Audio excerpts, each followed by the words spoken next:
حدیث شریف بخاری جلد اول میں اللہ تبارک و تعالی نے حضرت جبرائیل علیہ السلام کو حکم فرمایا، جاؤ حضرت آدم علیہ السلام کے پاس اور انہیں حضرت حوا علیہ السلام کے ساتھ جمع کرنے کا حکم دو اور ہم بستری کے آداب بھی سکھاؤ۔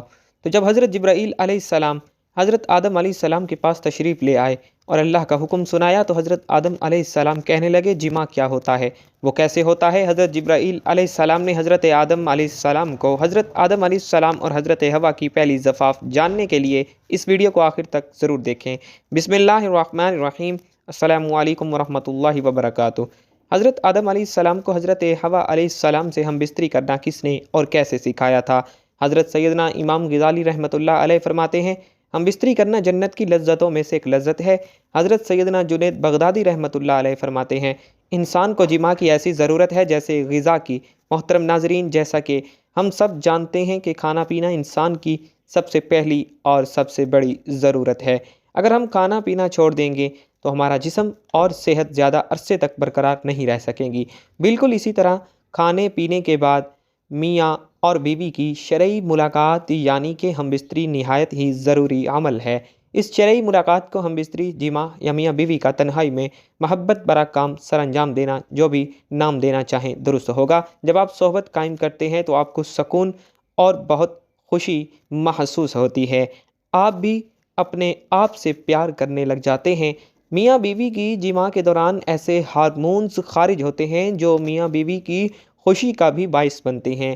جب میاں بیوی خوش ہوتے ہیں تو اعتماد میں اضافہ ہوتا ہے اور محبت میں بھی اضافہ ہوتا ہے۔ اللہ رب العزت نے حضرت آدم علیہ السلام کے بعد حضرت حوا علیہ السلام کو پیدا فرمایا اور یوں نسل انسان کی تخلیق ہوئی، جس کی ابتدا اللہ تعالی جل شانہ حضرت آدم علیہ السلام کو مٹی سے پیدا فرمانے سے ہوئی۔ حضرت آدم علیہ السلام کو اللہ رب العالمین نے جنت کے اندر تخلیق فرمایا اور حضرت آدم علیہ السلام جنت کے اندر اکیلے بشر تھے، یعنی انسان تھے اور ان کی جنس سے کوئی بھی بشر موجود نہ تھا جس کے ذریعے سے حضرت آدم علیہ السلام انسیت حاصل کرتے۔ چنانچہ آپ اپنے دل کے اندر سوچا کرتے، کاش میرا بھی ہم جنس بشر ہوتا تاکہ میں بھی اس سے انسیت حاصل کرتا۔ اللہ رب العزت خوب جانتے تھے جو کہ حضرت آدم علیہ السلام کے دل کے اندر چل رہا تھا۔ جب حضرت آدم علیہ السلام سو رہے تھے تو ان کے جسم سے حضرت حوا علیہ السلام کو بائیں پسلی سے پیدا فرمایا تاکہ آپ حضرت حوا علیہ السلام سے انسیت حاصل کر سکیں۔ جب حضرت آدم علیہ السلام نیند سے بیدار ہوئے تو آپ علیہ السلام نے حضرت حوا علیہ السلام کو اپنے سامنے دیکھا تو آپ علیہ السلام نے سوال کیا، تم کون ہو؟ حضرت حوا علیہ السلام نے جواب دیا کہ میں عورت ہوں۔ پھر حضرت آدم علیہ السلام نے پوچھا، اللہ تبارک و تعالیٰ نے تجھے کیوں پیدا فرمایا ہے؟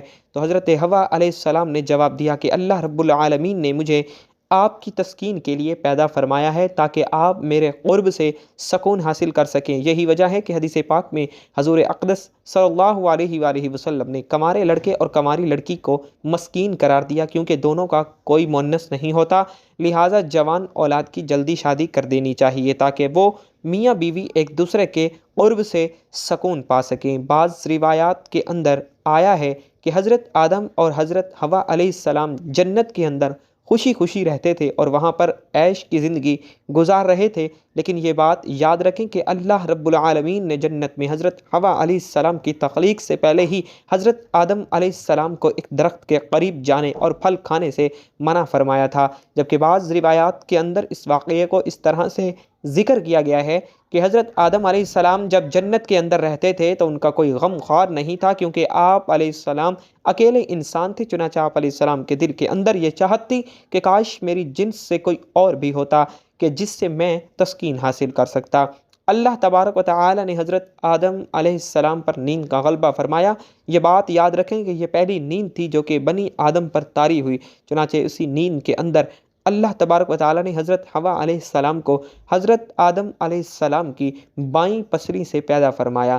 چنانچہ جب حضرت آدم علیہ السلام بیدار ہوئے، آپ علیہ السلام نے اپنے سامنے ایک ایسی بشر عورت کو دیکھا جو کہ آپ سے بہت زیادہ مشابہت رکھتی تھی، جن سے بشریت کے اندر بہت زیادہ حسین و جمیل تھی۔ چنانچہ حضرت آدم علیہ السلام نے جیسے ہی حضرت حوا علیہ السلام کو دیکھا تو آپ علیہ السلام سب کچھ جان گئے یہ کیوں اور کس وجہ سے پیدا ہوئی ہے اور ان کا نام کیا ہے، کیونکہ اللہ تبارک و تعالی نے آپ کو پہلے ہی تمام چیزوں کا علم سکھا دیا تھا۔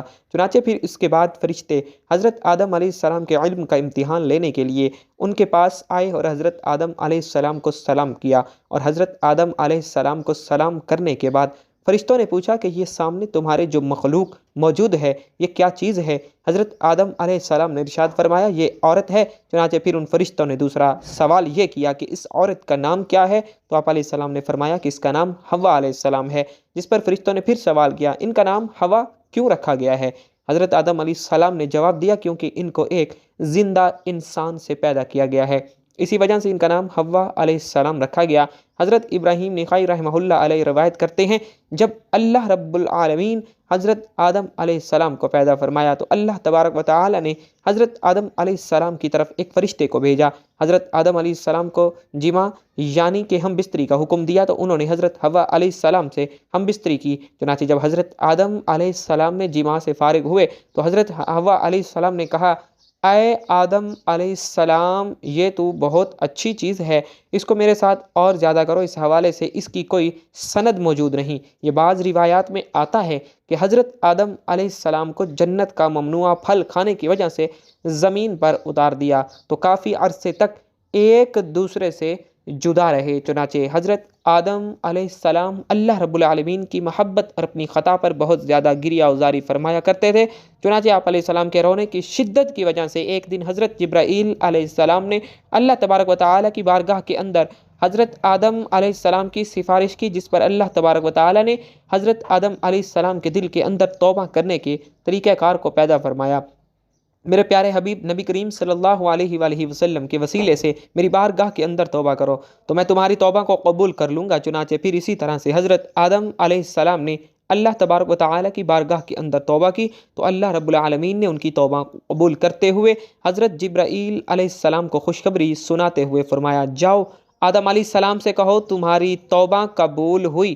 پھر حضرت جبرائیل علیہ السلام حضرت آدم علیہ السلام کے پاس آئے اور ان کی توبہ کی مقبولیت کی خوشخبری ان کو سنائی، اور پھر حضرت آدم علیہ السلام کو لے کر آپ مکہ مکرمہ تشریف لائے اور وہاں کعبۃ اللہ شریف کی حضرت آدم علیہ السلام نے بنیادیں رکھی اور حجر اسود پتھر کو بھی نصب کیا جو کہ آپ کے ساتھ جنت سے آیا تھا۔ اس کے بعد حضرت آدم علیہ السلام نے حضرت حوا علیہ السلام سے میدان عرفات کے اندر دونوں کی ملاقات کروائی۔ چنانچہ عرصے کی دوری اور وقت اور دنیا کی تغیرات کی وجہ سے دونوں کے اندر کافی تبدیلیاں آ چکی تھی، اسی وجہ سے دونوں ایک دوسرے کو پہچان نہ سکے، جس پر حضرت جبرائیل علیہ السلام نے آپ دونوں کا تعارف کرایا۔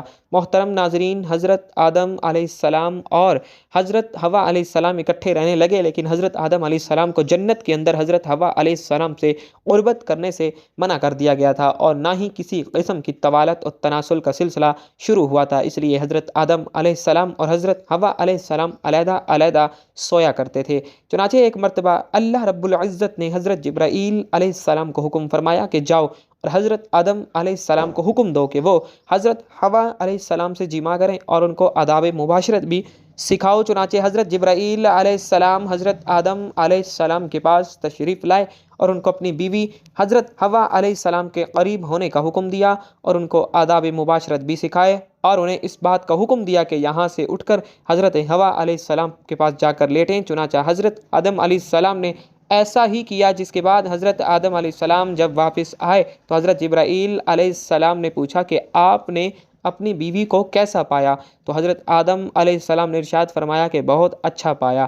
محترم ناظرین، اس حدیث شریف کے بارے میں علماء کرام نے یہ ارشاد فرمایا ہے یہ حدیث منکر ہے، کیونکہ اس حدیث کے اندر دو راوی ایسے ہیں کہ جن کو امام بخاری نے منکر قرار دیا ہے۔ پھر اس کے بعد حضرت حوا علیہ السلام سے نسل انسانی کی ابتدا ہوئی اور بعض روایات کے اندر ذکر ہے کہ آپ کو 20 حمل ٹھہرے اور آپ کے ہاں 20 لڑکے اور 20 لڑکیاں پیدا ہوئیں، اور اس طرح سے نسل انسانی پھلتی پھولتی ہوئی آج ہم تک جا پہنچی۔ اللہ رب العزت ہم سب کو اپنی حفظ و امان میں رکھے، آمین ثم آمین۔